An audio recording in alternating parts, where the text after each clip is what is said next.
Bersama kuasa hukumnya, Pohan Ali, warga Palembang yang mengaku pondok dan tembok rumahnya dihancurkan sejumlah orang, mendatangi detasemen polisi militer Pangkalan TNI Angkatan Laut Palembang untuk melaporkan oknum anggota TNI AL berinisial FM. Dalam laporannya, pelapor menduga oknum anggota TNI AL tersebut yang meminta sejumlah orang merusak pondok dan pagar rumahnya. Kuasa hukum pelapor menerangkan, peristiwa terjadi tahun 2019 lalu di daerah Alang-Alang Lebar, Palembang.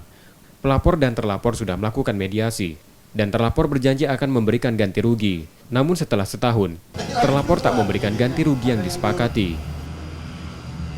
Tujuan kami ke sini itu melaporkan oknum Angkatan Laut yang telah melakukan perusakan terhadap pagar dan pondok milik klien kami ini. Kronologisnya seperti apa dan apa penyebab oknum itu merusak itu? Kalau penyebabnya kami masih belum tahu, tapi kejadiannya itu kurang lebih di tahun 2019 dengan beberapa orang temannya. Dia merusak sebuah pagar dan pondok rumah milik di atas tanah milik klien kami ini. Lokasinya di mana itu, Pak? Di Dalang Kelapa, Alang-Alang Lebar.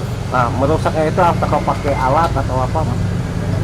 Menurut keterangan yang kami dapat dari klien kami menggunakan alat bodem besi. Komandan Detasemen Polisi Militer Pangkalan TNI Angkatan Laut Palembang yang coba dikonfirmasi terkait laporan tersebut belum memberikan keterangan. Yudi Kiswanto, Kompas TV, Palembang.